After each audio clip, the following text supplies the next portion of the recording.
ಚಿಂದಿ ಉಡಾಯಿಸೋ ಖಾರ ಬಣ್ಣ ರುಚಿಯನ್ನು ನೀಡುತ್ತದೆ. ಮೆಣಸಿನ ಪುಡಿ ಚಿಂದಿ ಉಡಾಯಿಸೋ ಖಾರ ಬಣ್ಣ ರುಚಿ. ಟ್ರೋಫಿ ಗೆದ್ದ ಖುಷಿ. ಇಡೀ ಕರುನಾಡಿನಲ್ಲಿ ಆರ್ಸಿಬಿ ಉತ್ಸವ ನಡೀತಾ ಇದೆ. ಆರ್ಸಿಬಿ ಅಭಿಮಾನಿಗಳ ಅಭಿಮಾನ ಮತ್ತಷ್ಟು ದುಪ್ಪಟ್ಟಾಗಿದೆ. ಮದುವೆ ಮನೆಗಳಲ್ಲೂ ಸಂಭ್ರಮ, ಜರ್ಸಿ ತೊಟ್ಟು ಓಡಾಟ, ಮುಗಿಲು ಮುಟ್ಟಿದೆ ಆರ್ಸಿಬಿ ಅಭಿಮಾನಿಗಳ ಸಂಭ್ರಮ. ಈ ಸಲ ಕಪ್ ನಮ್ದು ಅನ್ನುವಂತ ಘೋಷಣೆ ಎಲ್ಲಾ ಕಡೆ ಕೇಳಿ ಬರ್ತಾ ಇದೆ. ಸಂಭ್ರಮಾಚರಣೆ ಜೋರಾಗಿದೆ. ಬೆಂಗಳೂರು ಸೇರಿದಂತೆ ಇಡೀ ರಾಜ್ಯದಲ್ಲಿ ಹಬ್ಬ ಹಬ್ಬ. ಎಲ್ಲಾ ಹಬ್ಬ ಒಂದೇ ದಿನ ಬಂದ್ರೆ ಆಗೋ ಖುಷಿ ಇರುತ್ತಲ್ಲ. ವರ್ಷಕ್ಕೆ ಬರೋ ದೀಪಾವಳಿ, ಸಂಕ್ರಾಂತಿ, ಗಣೇಶ ಚತುರ್ಥಿ ಎಲ್ಲ ಒಟ್ಟಿಗೆ ಬಂದಾಗ ಆಗುವಷ್ಟು ಖುಷಿ ಇವತ್ತು ರಾಜ್ಯಾದ್ಯಂತ ನೋಡ್ತಾ ಇದ್ದೀವಿ ನಾವು. ಎಲ್ಲ ನೋಡಿದ್ರು ಆರ್ಸಿಬಿ ಜರ್ಸಿ. ಟ್ರಾವೆಲಿಂಗ್ ಅಲ್ಲಿ ನೋಡಿ, ರೋಡ್ಗಳಲ್ಲಿ, ಟ್ರಾಫಿಕ್ ಅಲ್ಲಿ ಎಲ್ಲಾ ಕಡೆ ಆರ್ಸಿಬಿ ಅಭಿಮಾನಿಗಳು ಇಡೀ ರಾತ್ರಿ ನಿದ್ದೆ ಮಾಡದೇನೆ ಸೆಲೆಬ್ರೇಟ್ ಮಾಡಿದ್ದಾರೆ. ವಿಜಯೋತ್ಸವ ಇದು. ಗಮನಿಸ್ತಾ ಇದ್ದೀರಲ್ಲ, ಇಡೀ ರಾಜ್ಯಾದ್ಯಂತ ಹೇಗೆ ಸಂಭ್ರಮ ಇದೆ ಅಂತ ನಾವು ಕಂಟಿನ್ಯೂ ಆಗಿ ತೋರಿಸ್ತಾ ಇದ್ವಿ ಟಿವಿ9 ಸ್ಕ್ರೀನ್ ನಲ್ಲಿ. ರಾತ್ರಿಯಿಂದಲೂ ಕೂಡ ಆ ಕ್ಷಣದಿಂದ, ಗೆಲುವಿನ ಕ್ಷಣದಿಂದ ಈವರೆಗೂ ಕೂಡ ಉತ್ಸಾಹ ಕಮ್ಮಿ ಆಗಿಲ್ಲ. ಕಪ್ಪನ್ನ ಹೊತ್ತು ತವರಿಗೆ ಬರ್ತಾರೆ. ಮಧ್ಯಾಹ್ನ 1:30ಕ್ಕೆ ರೆಡ್ ಆರ್ಮಿ ಎಂಟ್ರಿ ಆಗುತ್ತೆ. ಅಹಮದಾಬಾದ್ನಿಂದ ಟೀಮ್ ಹೊರಡಲಿದ್ದಾರೆ. ಬೆಳಗ್ಗೆ 11ಕ್ಕೆ ಹೊರಡುತ್ತಾರೆ ಆರ್ಸಿಬಿ ಟೀಮ್. ಸ್ಟಾರ್ ಏರ್ಲೈನ್ಸ್ ವಿಮಾನದಲ್ಲಿ ಟೀಮ್ ಇಂಡಿಯಾ ಎಂಟ್ರಿ. HAL ವಿಮಾನ ನಿಲ್ದಾಣಕ್ಕೆ ಬಂದಿಳಿಯಲಿರುವಂತಹ ಟೀಮ್. ಇದಕ್ಕೋಸ್ಕರನೇ ಕಾಯ್ತಾ ಇದ್ದಾರೆ ಜನ. ಏರ್ಪೋರ್ಟ್ಗೆ ಸಾರ್ವಜನಿಕರಿಗೆ ಪ್ರವೇಶ ನಿರ್ಬಂಧ ಇದೆ.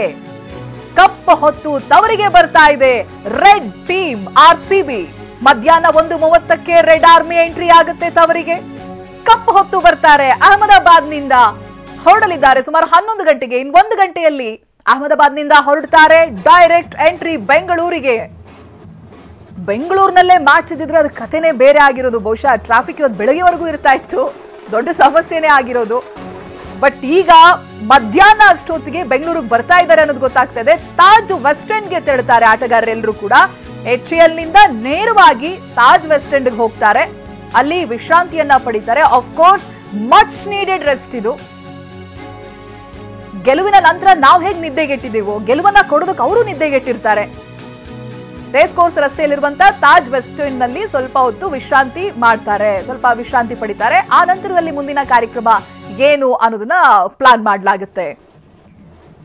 ಕೃಣಾಲ್ ಪಾಂಡ್ಯ ಖುಷಿ ಅಂತೂ ಹೇಳೋದೇ ಬೇಡ. ನಿಮಗೆ ನೆನಪಿರಬಹುದು, ಲಾಸ್ಟ್ ಟೈಮ್ ಬೆಂಗಳೂರಿನಿಂದ ಎಕ್ಸಿಟ್ ಆಗ್ಬೇಕಾದ್ರೆ ಬಸ್ ಒಳಗಡೆ ಕೂತ್ಕೊಂಡು ಇಂಥ ಅಭಿಮಾನಿಗಳನ್ನ ಪಡೆಯೋದಕ್ಕೆ ನಾವು ಪುಣ್ಯ ಮಾಡಿದ್ವಿ, ಇವ್ರಿಗೋಸ್ಕರ ನಾವು ಕಪ್ ಗೆಲ್ಬೇಕು ಅಂತ ಹೇಳಿದ್ರು.